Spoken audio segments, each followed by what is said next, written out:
friends, welcome to Sibyl's Lab of Cartomantics. I'm Amelia. I'm Danielle. And we are here today to talk about our deck crushes, our current deck crushes. So Danielle, lay it out for us. We gave ourselves permission to each choose 3 crushes. I have to tell you guys, we initially planned on doing one, and this one over here insisted that she couldn't do it. So we are allowed 3 crushes of the moment. We're going to sort of explore them through our standard 5 Sibyl's Gab questions and kind of see how they came into our lives, like how we're working with them, why we're crushing on them, and wrap things up. So first, in order to know how to sort of engage those questions, we need to introduce our decks. What decks are you crushing on right now, Amelia? Okay, so one of my decks I brought is the Sequitur Tarot. I've talked about this quite a bit in a couple of different videos recently, but this has been an absolute crush. My TDM crush has been the Pip Speak Tarot by Kitten Chops. And my third crush has been the Tarot del Fuego, which I have brought up in a video or two recently. So there you go. Weird. I love it. It's so bizarre. Weird. Are those decks in print or out of print, Amelia? I believe all of these are in print. So. Excellent. All right, my 3 decks are the Pythonic Tarot. This deck is trimmed and edged by me, and it too is in print, so I'll show some images as we go along. But the Pythonic Tarot, number 1. Number 2, a weird one that I've not heard people talk about. This is called the Othrysian Tarot.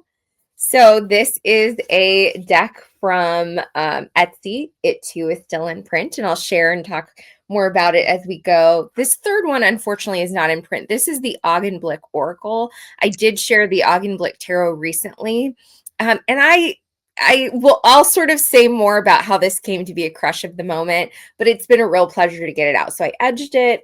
This is the back. As I said, it's unfortunately not in print anymore, but it's beautiful, and hopefully folks enjoy looking at the images because they deserve some attention. First question. Where'd you get these decks and how long have you had them? So what was our Bone Sequitur? That was the first one you introduced. And I'll show some of the cards as I'm talking about it. So this is a short and sweet answer to this. I got this deck like, I don't know, 3 weeks ago. I ordered it online because I had seen a number of people, Tom Benjamin being one of them, post about it over the summer, really liked it, but just kind of was like vibing in a different way over summertime.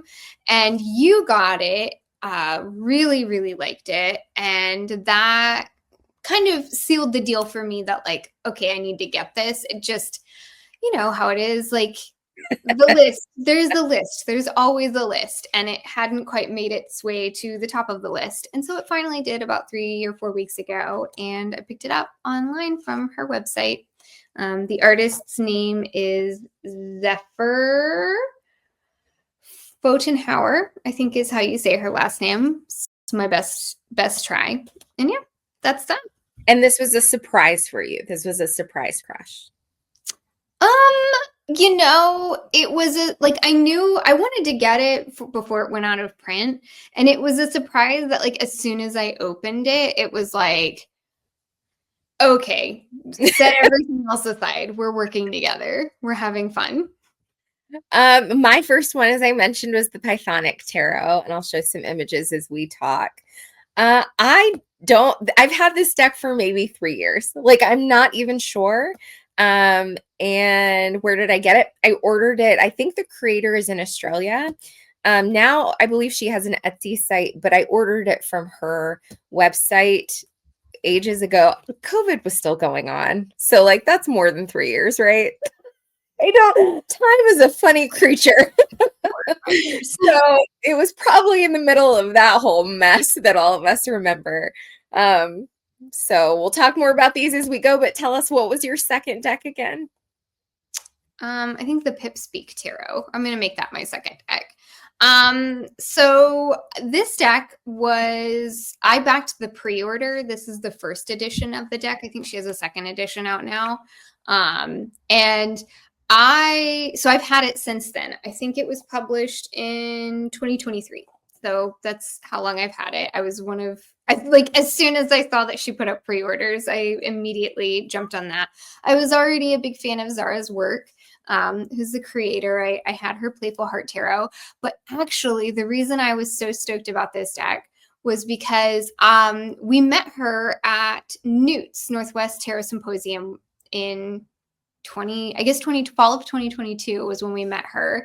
And she and I immediately bonded over our love for TDM. And she told me that she was making a Marseille deck. And I was like, sign me up. Gave her my email address like right then and was like, put me on your list. I want to know when that is coming out.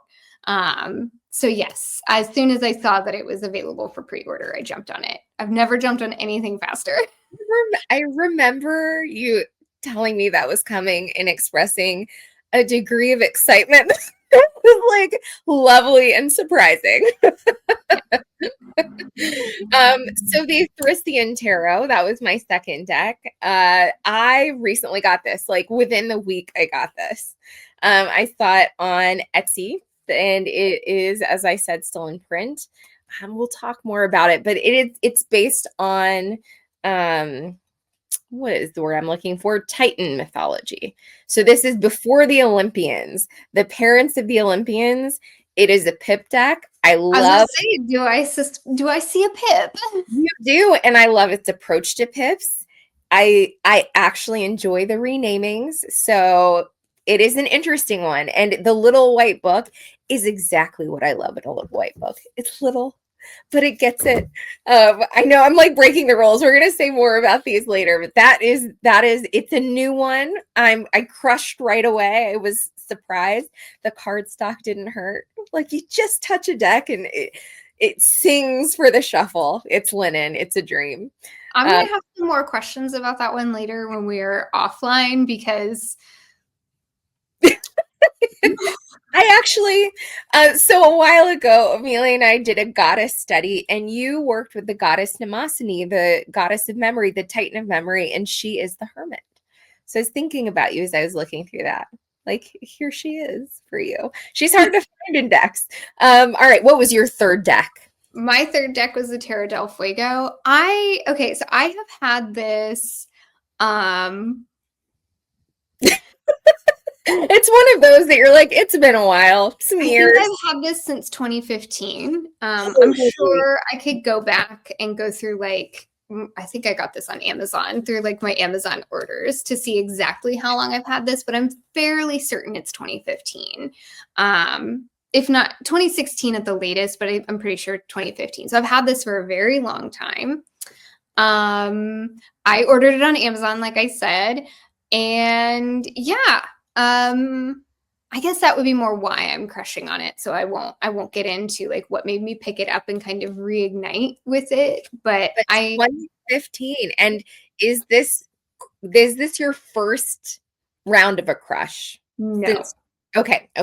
So we've been, yeah, this is like an old crush coming back in. I mean, you know how it goes with like decks you've had for a long time. They kind of recircle or revisit. And yeah, this is it's such a weird deck. I love it so much. If you guys don't know, Amelia just put out a video about weird decks, and it's so weird. I live for it. It's so bizarre. Yeah. It really is so it's not any of the systems. You kind of just have to be ready to roll with it. And I got this deck when I was in a like love affair with I hadn't started learning how to read Marseille yet. So this was before that, but I was just starting to understand like symbolic language and the freedom that can be found in symbolic language. So if that's, you know, Fournier, that's from Fournier, European publisher, and they put out some weird, cool stuff. Tarot de Carlotides is from them. I mean, they have an interesting book of decks, and that's one of them. This there's another by another Spanish artist, and I cannot remember her name, but there's a deck called the Magic Tarot that is like Tarot del Fuego, but different color palette, basically. Like, and there's no fire. Like, it's kind of a different theme, but it's very much like this, where it's weird, it's quirky, it very much does its own thing, and that one's been on my radar for And a these minute. decks are slightly smaller than a regular tarot size, right? A little bit thinner. They are, and I don't have a standard, because like the Pip Speak is small too, but I like them because I have tiny hands and they fit really nicely. Same. So my third deck, as I mentioned, was the Augenblick Oracle. This deck is, well, as you see, I ordered the Augenblick Tarot. I got this deck, I think, in 2021.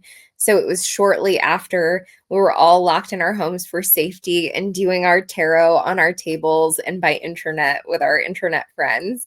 So I got it. I got it because I had heard about the Augenblick Tarot and was excited about exploring that deck. And when I got online and saw that this was available and that it was so beautiful and that it fit neatly with the tarot, I purchased it and never extensively worked with it. So yeah, it has come out recently in my hands. It's unfortunate that it's out of print. It's a bummer, but I do think it has an aesthetic and a spirit that you can find in other decks. So yeah, since 2021, straight from the creator's website. And I think a collection of images that she had wanted to use for her 78 card tarot deck, but didn't get around to. So she decided to do an oracle with them of 60 cards. All right. Why are you crushing on your decks, Amelia? Okay. Bon Sequitur, I mean, it's like the newness of it, right? You know how when you get something new, and sometimes you get something new and you're like, okay, this is not the moment. And frankly, I'm a little surprised. So the Rain Shadow, I got all of Claire Mac's decks for my birthday this year, which was in August. And I was expecting this to be the fall of like Claire Mac love. You know, we were going to hunker down together. And I'm a little surprised that I worked with them I love them. Like it's not like it was a like, ooh, I don't think these are it hasn't felt like the moment. I really think those are gonna come out in like January when we're in like the dead of winter. I think there's something about this time of year where I just feel so like buzzy and alive. I love transition seasons. So fall and show us more cards. Okay. Like fall and spring, those are my favorite seasons of the year. Spring is more so my favorite, but there's something about those like transition seasons between like the high heat or the really cold that gets me all buzzy and fizzy, and I get really like creatively inspired. And so stuff like this is perfect for that and how my brain works through those things. So I've just been really, really inspired by this deck. I'm inspired by the way the creator used colors. I'm inspired by the way the creator tells stories in this deck. It is just, yeah, it's like lighting my fire and getting me really excited to sit down with cards.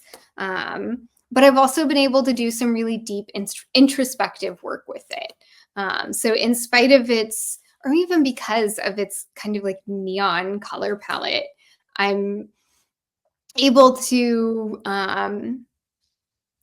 have a moment with myself and really reflect and do some really serious, deep, good work with this. I love that Three of Cups. Go back to that Three of Cups. The old ladies in the bathtub or whatever.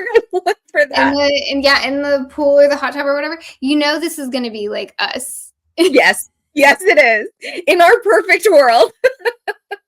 Yeah. No, it's going to be our I had my summer fling with that deck. I had a sort of summer affair and was really surprised by how gripped I was by a deck that is so firmly rooted in the Rider-Waite-Smith tradition. It was unexpected for that reason, but it is it was great to be surprised in that way. So, and it's so chatty. Like it sits down and has a conversation with you. I really like it. Okay, so tell me why you are crushing on the Pythonic. Yes, the Pythonic Tarot. So I wanted a deck to work with over the past month or so work with Medusa. And I've had this lady in the offing. This is perfect for dark goddess work. I mean, come on. This is like Hecate, dark goddess, beauty, whatever. And the reason I have a number of decks that I use for that kind of work, I haven't used this to work deeply with the dark goddess. I just sort of, I like the guidebook. I actually brought the guidebook because it's great. And it's been a part of my crush experience. So lovely, very clear explanation. My favorite thing is when you tell me why the art is what it is. And I have to say that I think when I first got it, part of why it wasn't the moment was because I was in a place that was pretty resistant to decks that were so firmly like phenotypically disconnected for me. So like young, thin white people, young, thin white people only, right? I live for you, young, thin white people. But I was looking at that time, I needed decks that felt more, I mean, inclusive can be such an obnoxious word, but felt You wanted to see yourself in them. yes, and that just felt a little bit more dynamic in the way and who was a part of the stories they were telling. I actually think I didn't understand at the time that part of the reason that that was important to me is because there was stuff, meaningful work to do there. Like, why did that feeling of erasure in tarot art of all things matter in the way it mattered, whatever. But at, you know, this advanced age of 42 or whatever, these years later, I don't really feel that anxiety anymore in decks in general, and am happy to engage with the archetypes solely as sort of containers for meaning, regardless of who happens to be a part of the art and how the story is told in those terms. So it felt like a good time to revisit this. You know, when you set a deck on the back of the shelf and you like sort of forget that it's there, but you know, like, oh, I have a gem somewhere and I haven't talked to her. We haven't done meaningful stuff together. So it was exciting to pull this out and remember like, oh, this exists. And I'm excited to see how it can be a part of this work because it's made for it. It's made for like Medusa and Hecate and darkness and feminine beauty and all this stuff. So why are you crushing on deck number 2? That is the Pip Speak Tarot. You know, I think it's for like really similar reasons. I'm in that like buzzy kind of, I mean, there's a definite theme here among my decks. They're all really colorful, they're all bright, they're all kind of playful in their own different types of ways. And so I think, you know, this just I've got a flavor right now, and that is a little bit of like, I don't know, throwing color at the walls. I've been doing, I mean, I put out a video recently about reading with color, and I've been doing some color readings, and this is the fabulous, that's asking how I've been using it. But like, you know, it's like fitting in with a lot of the type of work that I'm doing right now with tarot. And I like this one especially. It just is so playful. It's like sunshine in a deck. And I think, you know, I've been dealing a little bit with some burnout. I'm like coming out of it. I didn't get like all the way in this time, and that's good. And I think it's because I like turned to all of these really bright and playful decks, and I really made, anytime I was sitting down with cards, I like turned that into a creative, playful, fun, joyful experience, even if it was just for 5 minutes. And this deck fit into that sort of stuff. Yeah. And it just, I don't know, it's, we're vibing. We're like being colorful and fun and cheery together. I love it. You're in flow. Yeah. We're bleeding into the next question, but that's okay. So it's like hard to not, but we can go into more detail. Yes. So why am I crushing on the Othrysian Tarot? It's such a weird name. Okay, apparently, It's so 70s. The art is like so like deliciously 70s. So weird. It's so weird. And I live for its weirdness. So I have a lot of decks and I've been studying tarot for a while. So I am intrigued by a deck that does something different in a way that is like sort of novel and grows what tarot is rather than just is kind of weird and quirky for the sake of it. So this is doing something. Like when the creator says, I wanted to make a deck that calls on the origin story of like Greek mythology and not the Olympians, like he actually means that. And that becomes clear in the way that he casts the deck, like who he's choosing for what, and the little meanings that he includes, the way he describes his art. And I love it. A Pip deck that asks me to do, like, it is not where I hit my flow. So I hit my flow with Pips with Feelings. I can read Pip decks, but it's not my greatest strength as a tarot reader. So it's work that I enjoy sort of flexing my muscles so I grow more and more confident. And this is a fun deck to do that with. So I'm learning about the Titans. Like, why am I crushing on it? Because I love learning about mythology. The art is like so weird and cool. And like, I'm learning about some Titans. They were really mad, you guys. They were very mad at the Olympians. And okay, here's the thing.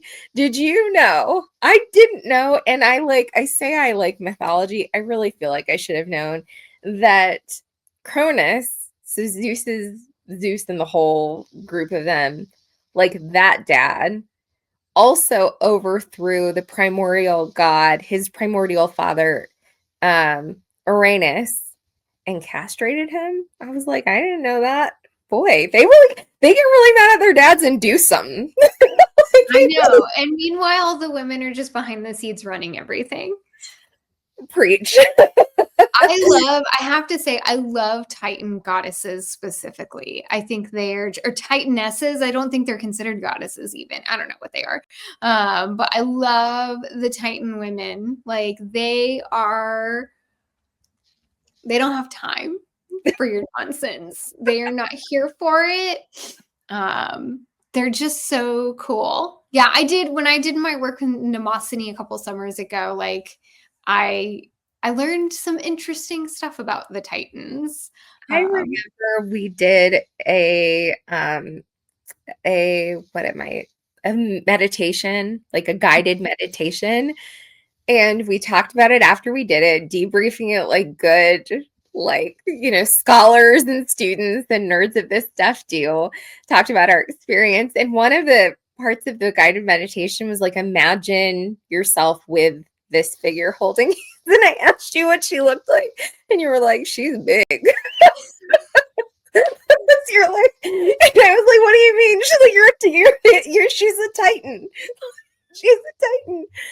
It's like, I hadn't thought of that. Really, big old lady. Scale. So I've been thinking about that as I go through these Titans. Like, these are big ladies, big men and women doing really big stuff. This is great. I love a sense of scale. Like, this is big stuff, earth moving stuff. What is deck number 3 for us again? Remind us, and why are you Tarot del Fuego. Okay, why have I been crushing on this? I actually picked this up to use as an example for a video I was making a couple weeks ago. I think it was the Thoughtful Tarot tag that I did. And I was trying to come up with some examples because they asked, like, what do you want to see more of in decks, like in deck making and stuff like that. And I was like, I want to see more tarot decks that like aren't any of the systems, that are kind of like, okay, that's cool, but like I'm gonna, Rider-Waite-Smith, you're fine, TDM, Thoth, whatever. but like I'm gonna go over here and I'm gonna do my own thing. And to me, this was just such a perfect example of that. And as I was taking this off of my shelf and looking through it to make sure it's what I want it to be, I was like, all right, this is a cool deck, and it's really fun to do. People. We are showing we are showing some creative nudity. Please forgive us. Yeah, well, I don't. Yeah, okay. No, bring it on. It's a There fire it is. deck. Like fire cares not about polite society. Yeah, and I just, as I was flipping through it, I was like, I forgot how much fun it is to read with this deck. And so it never went back on the shelf. And in fact, it's been my purse deck. It's been my like, Oh, I love that. but yeah, what a delightful time. It pulled me in again. I mean, look at that 8 of Cups. Isn't that fascinating? It is, and it's charming and thoughtful. And it makes you sit. Like, that's the kind of deck. I have that deck. I haven't done a lot of work with it, but anytime I pull it out, I only pull out one card at a time, because until I'm fluent with that deck, there's too much happening on one card for me to lay out 10 cards. Can you imagine putting 9 of those cards on a table? I would need to take a break. We need to get a glass of wine, revisit, take a look around. Yeah. How does it read for you? How does it read? It's a hoot and a half. And I'll get into that more with like how I've been using it. But I find myself reading really well with it. I am able to kind of like pull out things from it and tell stories between the cards without kind of getting caught up in trying to like feel out everything that I see, because there's a lot. But I'm able to kind of pull out like, okay, what do I see across cards that feels like it's telling stories and talking to each other? But yeah, it's a lot. Like you got to be like ready to. There's a lot of color. It feels, some decks align themselves with an element and you think like, okay, that is fire, pure and simple. It is what it is named for. All right, Augenblick Oracle. I'm chuckling that I'm the only one of us that brought an Oracle, and I almost didn't. Like I don't use enough Oracle. So why am I crushing on it? I think it's absolutely gorgeous. I made a video about photographic decks. The Augenblick is a photographic deck, the Augenblick Tarot, rather. So photographic tarot is what I talked about in that video.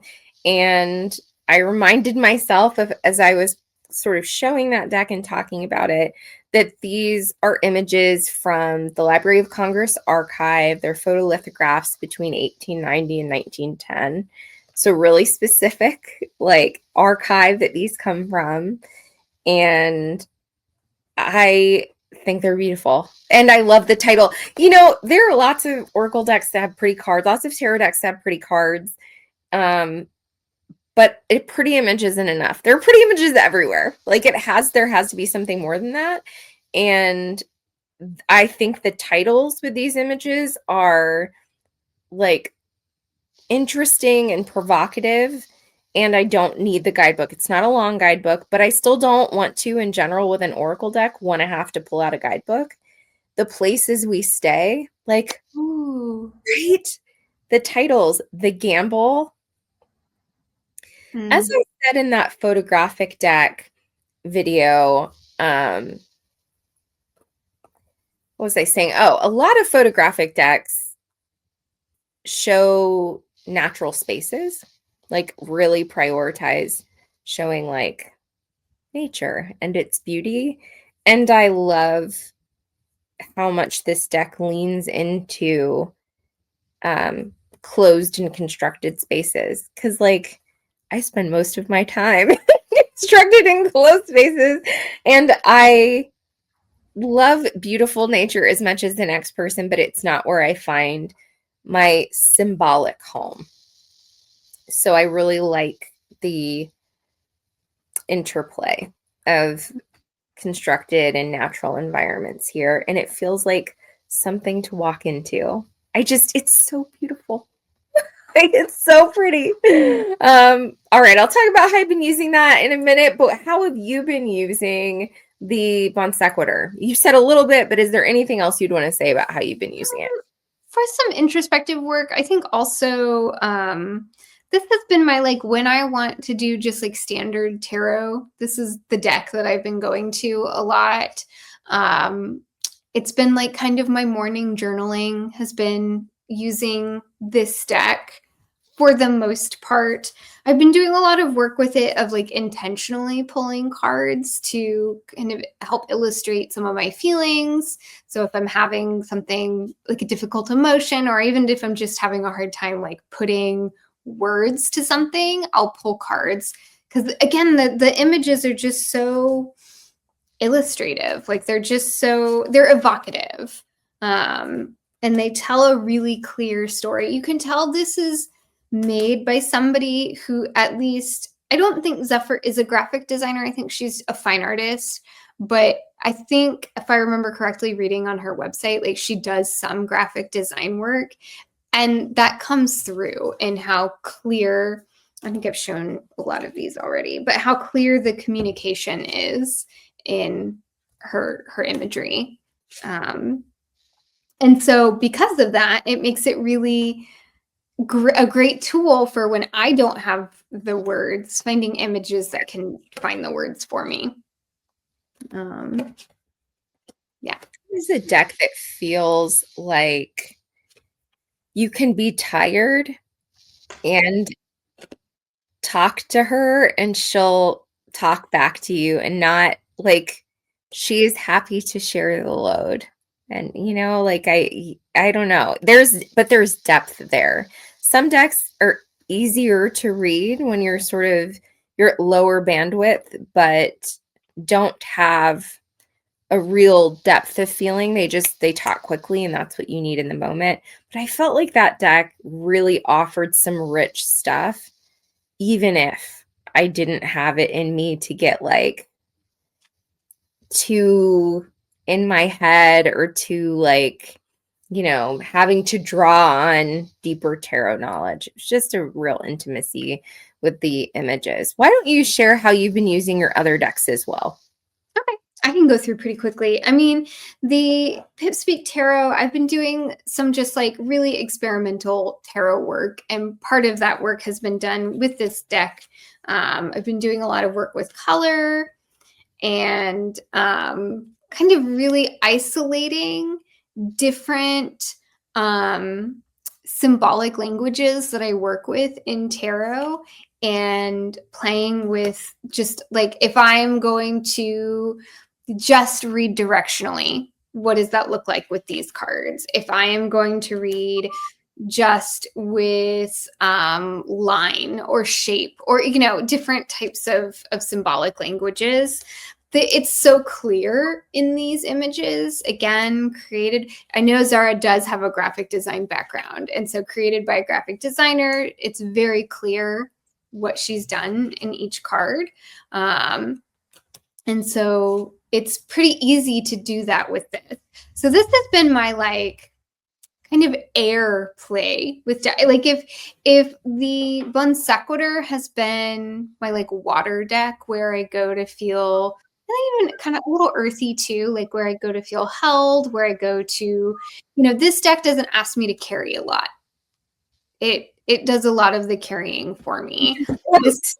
You can float in the water. Yeah. And this deck is like where I've been going to do my like kind of investigative, sort of airy kind of, but in a playful way, sort of working. And then finally, the Tarot del Fuego. I mean, this deck is very fire. And I have been doing a lot of fiery things with this deck. I've been kind of on this journey of practicing looking without judgment, and like not just in tarot, but in life, like really using my eyes and going, what do I see here? Not what do I think I see? And tarot has been part of that practice in helping me develop that as a skill. And this deck has absolutely been there for that. Part of that practice has also involved turning to my art and my sketchbooks. And some of the work I've been doing with tarot is in kind of communicating with it in a visual linguistic way, not in a like words, not in the traditional sense. And so this deck I've been doing a lot of that type of work with. So distilling imagery down into symbols and speaking instead of, pulling cards and writing out or even speaking out or thinking out what is the reading here, like what art can I make from this, what imagery can I pull and kind of manipulate and do things with.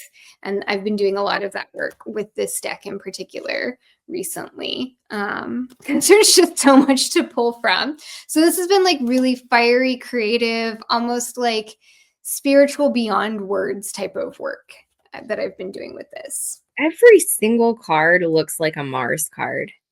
Like Mars in Golden Dawn tradition is the tower. It's explosive. Like it's a mood. Every single card in that deck is a mood. It makes me like, in a good way, it puts me on edge a little bit. It's so frenetic. It's so active. I feel like I have to be in a certain kind of place. I mean, do you approach it when you're in a fire mood, or do you find it putting you in that place? Do you know what I mean? Yes, and I've kind of been in a fire mood a lot recently. And so it is perfect for this moment in time for me. Like I have been having such a hard time finding words recently, but I've been finding imagery to be a really effective means of communication, whether it is like speaking in metaphor or creating images. And so like this deck has been able to meet me in that space. It hasn't forced me to try to kind of have expectations of being able to communicate or process things in a specific way. And it's been able to really just like go on that journey with me. And so like, yes. And like, I do get into a fiery mood when I see it and I'm like, yes, I'm going to go do, something creative, but also I've been in that space already. And so it is almost kind of like a loop feedback situation. Like we're feeding into each other. Yeah. How have you been working with your decks? I already talked a little bit about how I've been working with the Pythonic Tarot. And, we've been talking about, and we'll say more about our workshops when we are ready with the details. But I say I use this for work with Medusa. Here's the thing. I remember watching people or hearing people talk and saying, I use this deck for myth work. And I feel like that's so great. I have no idea what you're talking about. Like, I like decks and I like myth.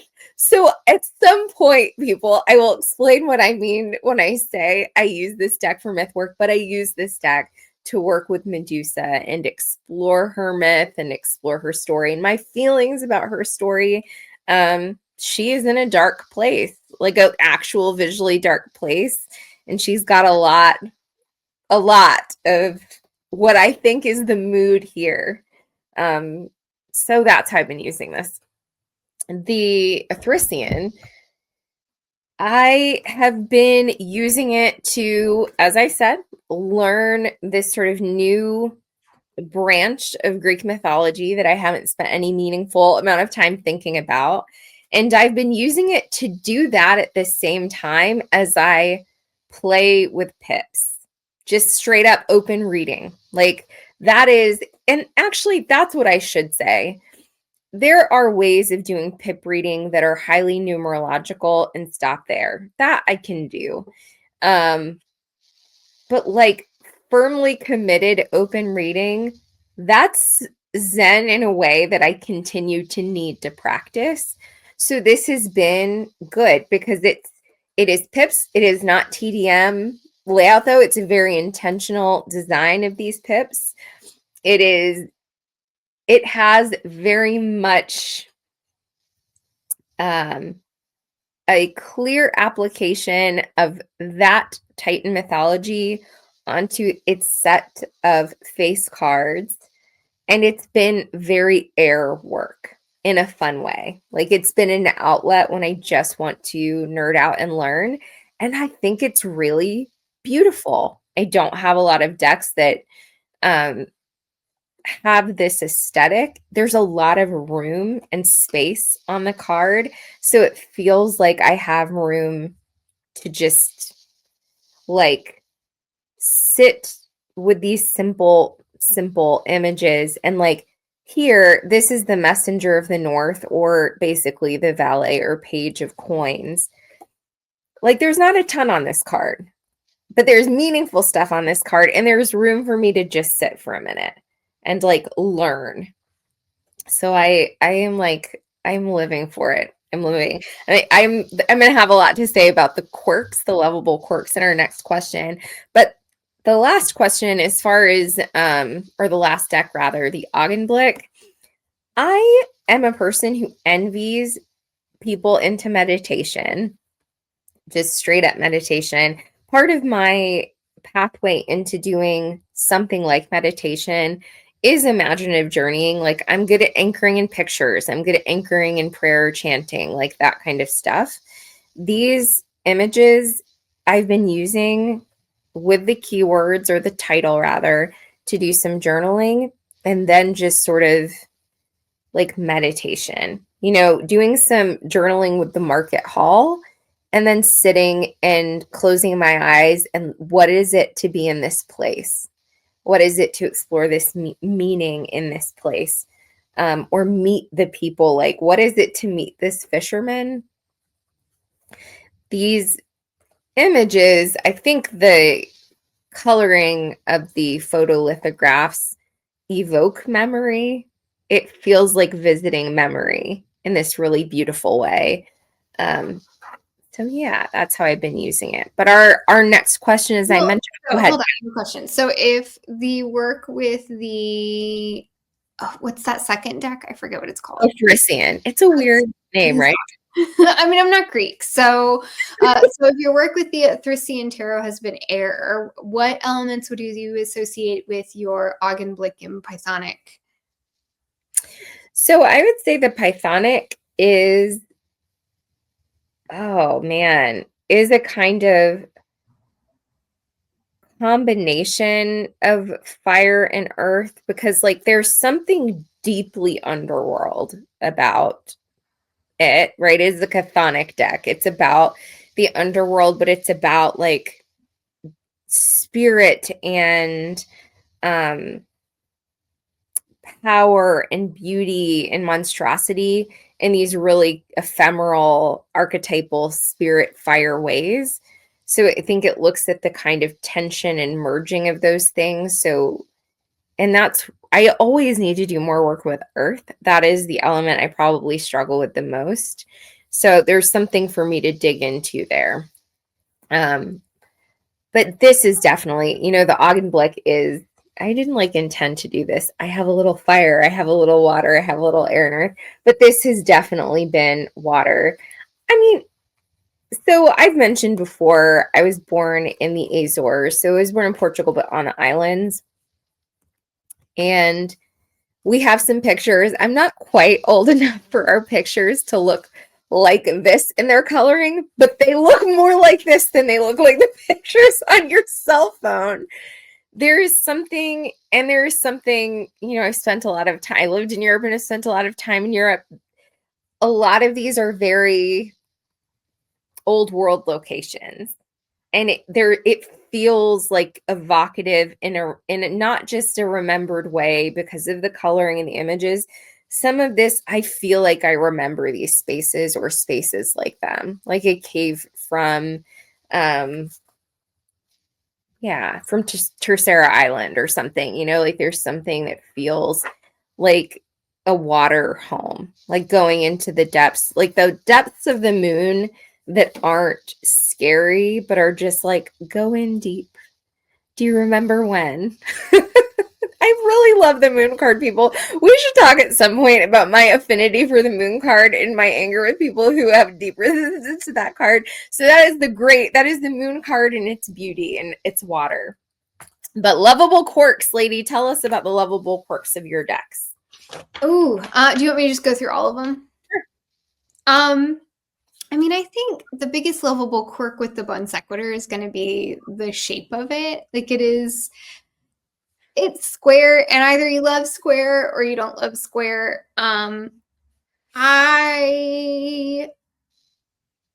am not wild about square. I'm not as resistant to it as I know some people are or can be. But it's kind of annoying how it gets all like turned around. Cattywampus, just out of nowhere. It's so hard to remember, like, because I don't read reversals, and so I don't like my decks getting all mixed up like that. And if I have some of like half of the deck laying face down, I have no idea because of the backs. I have no idea what's the top of the deck. So I often put my cards back upside down and they get all mixed up. So that's kind of a lovable, but it's not that big of a deal. Like, yeah, it's, whatever. I'm not sure that I have any lovable quirks for the Pip Speak. Can you tell us about the extra cards for the Bon Sequitur? There's extra cards, right? And do you keep those cards in because they are? Yeah.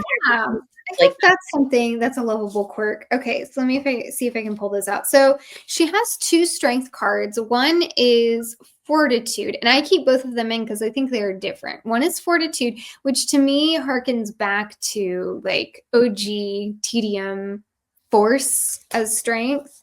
And let me see if I can find. And then I think the other one is strength.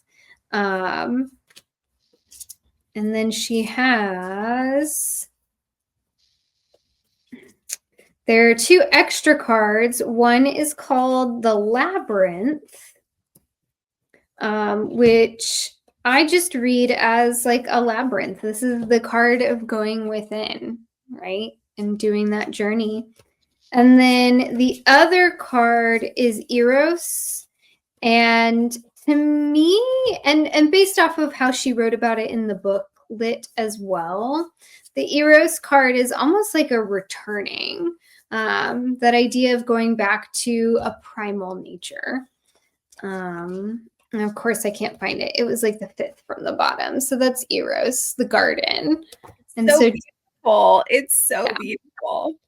To me, that is like, and I keep them all in. I normally don't keep in extra cards like that. Like the Pip Speak has extra cards. I don't keep those in because I just want the 78 cards here, but I keep both strength cards in and the 2 extra cards. So I have 81 cards here. And I read with them. If they come up, I read with them. Let's see. Tarot del Fuego. I mean, I feel like this whole deck is a lovable quirk. How do you say something is weird about a purely weird deck? Yeah, I mean, I think the quirk about this deck is that you have to let go. You have to let go of everything that you think you know. And, I mean, there's some things that are kind of weird and unsettling about this deck. There's a lot of eyeballs. There's a lot of boobs. There's a lot of just like, this tree has boobs. Like, it's just... And that's admittedly like not my favorite thing in the world. But I'm ready to rock and roll with it. Everything has extra eyes. Nothing has, but it's so symbolic. So in my like work that I'm doing with looking, like I'm focusing a lot on the word look. And reminding myself to look. There's something so symbolic about a lot of that work being done with a deck that has just a hella ton of eyes in it all over the place. Like, I don't know, it's kind of cool that somehow that ended up being a feature symbol in this deck that is part of that work. But yeah, So, I mean, there are some things about this deck that make me kind of go, ooh. And I just have to let go. Like, you just have to go, okay. Are any of these decks that could be your one deck? Like, could Tarot del Fuego, could it carry that weight and do any kind of reading? Out of curiosity. This isn't one of our questions. I'm just really curious. I think it could, but I don't think I want it to. Like, I don't think I want it to be the one deck. But I definitely could do any reading with it. I mean, back years ago, when I first got this deck, I just did normal stuff with it.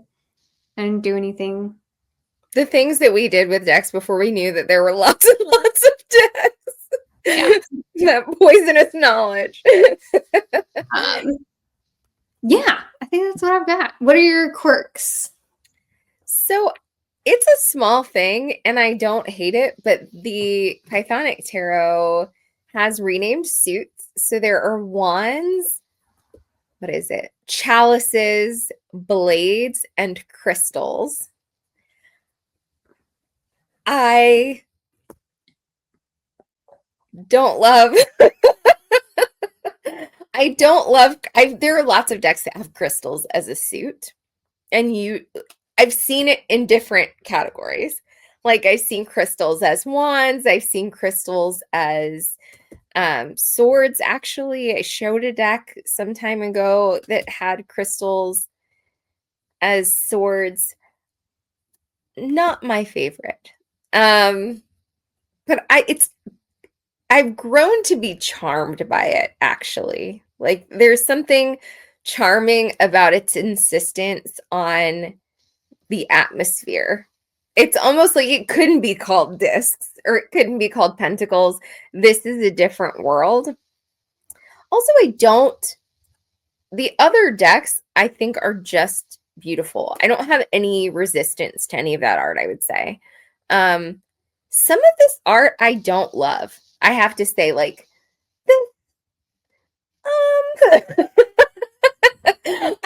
I have a complicated relationship with the Six of Chalices because, as I've joked before, I eat children. So I am always I have a complicated relationship with that card. A lot of cards are very green, especially the Chalices card. And or not Chalices, I'm sorry, the Crystals cards. So I struggle with that. But, Medusa is not an easy one. Like, I think that this is just strange enough that the quirks feel like strangeness. They don't feel like fun weirdness. Like, Tarot del Fuego is like fun and weird and things are on fire and you're supposed to be unsettled and uncomfortable, or at least I am when I look at some of those images. This is just like a dark strangeness. So there are two death cards. There's a male and female death. I do like that. They're holding different kinds of flowers that kill you in different ways. That's described in the book. The book is very clear, though. I like that. So that's, those are underwhelming quirks, just a sense of strangeness. The Othrysian Tarot is very strange. It's so strange. So most of the majors are renamed. For example, the Fool is Passage. And all of the majors are Titans or Olympians, in which case, like, it's sort of explained in the guidebook why they're Olympians instead of Titans. But like, the Magician is the Psychopomp. And what are some of the weird ones? Like, Judgment as Resurrection, not so weird. The Devil is Consumption. Very interesting and weird. It is Cronus eating his children. So, like, and being consumed by something else. The guidebook is very clear about that choice. It's weird and quirky. So I'm getting to know that landscape and the retitled majors, the minors. So the courts, all of the court titles are different. We have no Page, Knight, Queen, King. We have Messenger, Rider, Vessel, and Pillar. All of the 16 court cards are also gods or titans. Those I have not memorized. Like, I've figured out who's in the majors. There's work to do there. But here's another weird thing. Wands are south, cups are east, swords are west, and coins are north. So, and the vessels, the queens, each have distinct names. So the Queen of Coins is the radiance of the north. So here we have her. The Queen of Wands is the power or the force of the south. The Queen of Cups is the glory of the east. And the Queen of Swords, oh, what is she? She's fierce is what she is. I can't remember her name though. But like, weird. Okay. They are very clearly queens in the image. I don't think that's confusing. It is the choice though. It's a real choice to insist on aligning the suits directionally. Lots of decks do that, but they aren't relentless about it. This deck is not, it's not cutting you any slack with like a vessel of coins. No. This is the radiance of the north. That is that requires stretching and is I'm learning. There's air work happening, even though like there's just stuff. Yeah. So it is very quirky, but all in ways that I really appreciate. Maybe I'm picking on other decks, but I just feel like I spent a lot of time with beautiful, fun decks that are quirky or retitle things for the sake of fun and without like real intention behind the meaning of those changes. Do you know what I mean? Mm-hmm.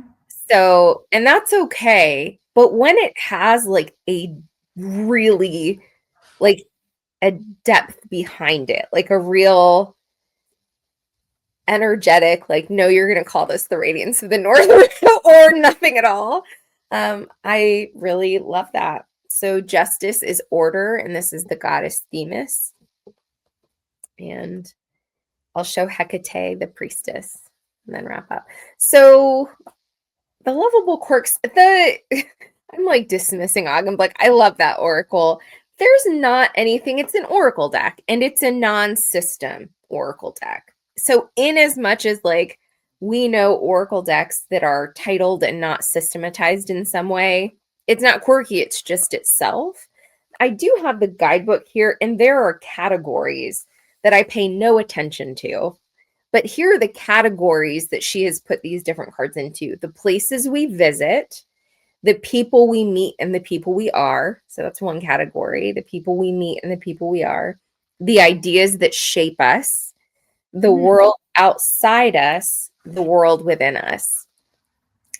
The existence of those categories in the table of contents in the guidebook could be called quirky. I pay absolutely no attention to them. I couldn't, I really, at some point, it actually might be interesting to engage with the cards in that way. Like, so to sit and journal and then look and see what categories she's placed them in and how I might, engage with them differently, or that might shift my thinking. But at the moment, I don't have total fluency with all of the images. Do you do this? Part of me feels like, oh, I really know this deck when I am certain that I have pulled every single card at some point in a reading.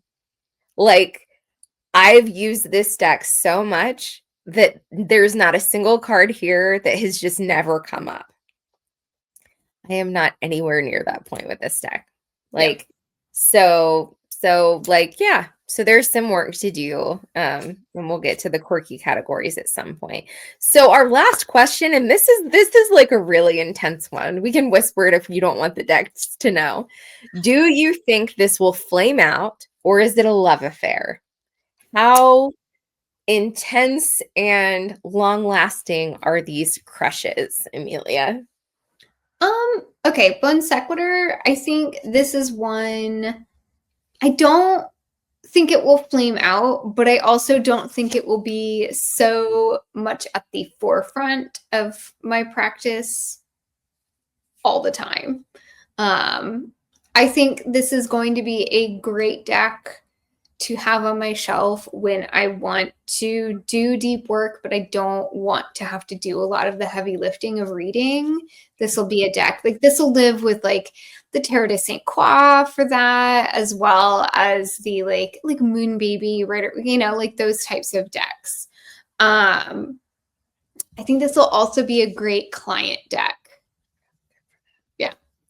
The Pip Speak Tarot, always a love affair. Like, Did you edge that deck? no, it comes edged in kind of a matte gold. That's so beautiful. Isn't it? And it feels so nice too. This deck shuffles like a dream. It's the perfect size. It's yeah, linen cardstock. I think this will always be love affair. This is like in my top 3 TDMs that I have. It's like this one, my Noble, and the Tarot des Ozarks. Those are my favorite TDMs. So this will always be a love affair. Tarot del Fuego, huh? Feels like a Tarot des Ozarks, but softer. Yeah, well, and very much more an intentional TDM. So like not as abstract in its depiction of the pips, which I sometimes appreciate. This will flame out. Like It's fun. It is fun.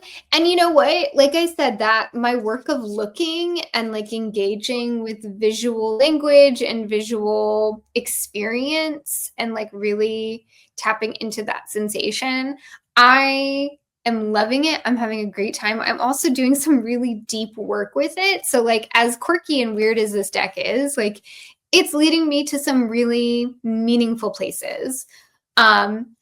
I cannot sustain this level of frenzy. Like this is a frenzied deck and I cannot sustain it all of the time.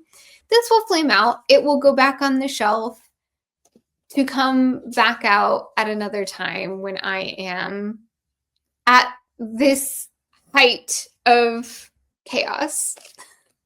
That feels like a deck for the Page or Knight of Wands. And I read a description of the Knight of Wands once that was like the frenzied and passionate rider who is going to like lose steam. Like he's going so fast and is so unplanned that he's just going to lose steam. And it feels like he would have that in his pocket. And then like he would rest and he would come back and him and the deck would be on their way again. Well, I mean, like still, we've talked about this, like the court card that I most identify with. I don't want to be a queen. I don't want to be a king. Page of Wands, baby. Like, give me that. And this, yeah, absolutely. And this work that I'm doing right now is meaningful, and I think like a lot of it will stick with me for a really long time. It will morph into other things though. Like it's like, working through the layers. And once I work through this current layer, I'm like, I'll find something on the other side that will take me in a different direction. And this might not be the deck for that. Makes sense. That's the kind of deck though. Would you say that's always going to stay in your collection? Oh yeah. I'm a purger. I do not keep things that I do not work with. And this has stayed with me since 2015. So 10 decks, 10 years. That is like, yeah, that's a marriage. it's as old as my marriage. So there you go. All right, my decks. I am so excited to have finally opened myself up to the Pythonic Tarot. But it is for a certain kind of work. It is very much in my practice for a certain kind of work. This is not a deck that I would pull out for a general client reading. This is not, like how to approach my relationship. Like, I don't think this is the deck, this underworld, like deep, whatever. And I know some people, I actually sort of envy those people who would pull out this deck for any kind of work, but that's not me. So this is a deck that will never leave my collection, but is definitely not. I am grown to love her for a very specific kind of work. The Othrysian, I have yet to know. I would be so excited though. Like, I do think there is room in my practice for solid pip decks, not pips with feelings, not like, but really, pip decks that I just vibe with, that I find fun, and it could be that. And I really think it's possible. I'm surprised by that because it's so like the radiance of the north. I mean, like, calm down. Like, or it's a lot. The temperance is 2 rivers because it's Okeanos and Tethys, like the fresh water and salt water flowing into each other. Bananas. Wild. But I am like here for it. I don't know why I'm so open to its oddity, but there's a chance. So it is yet to. 1 week is not enough time to judge. As for Augenblick, the Oracle, I think so. Like, I am not a person who uses oracles every day. I would like oracles to be more a part of my tarot readings than they are.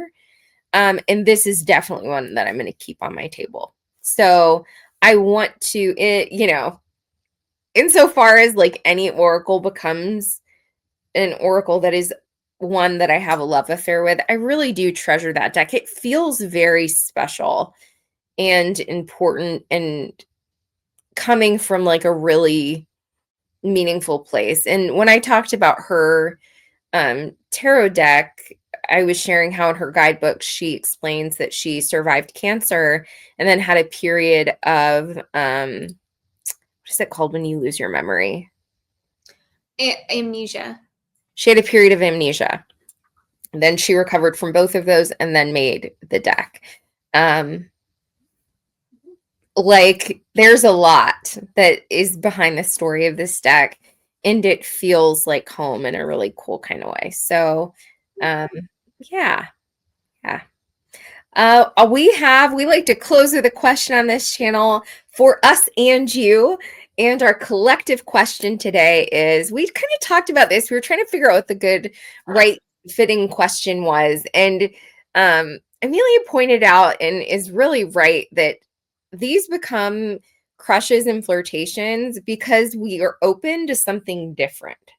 Like, we have opened ourselves up to a tarot or oracle surprise. Otherwise, it wouldn't really be a crush. It would be like, oh, that's kind of what I already do.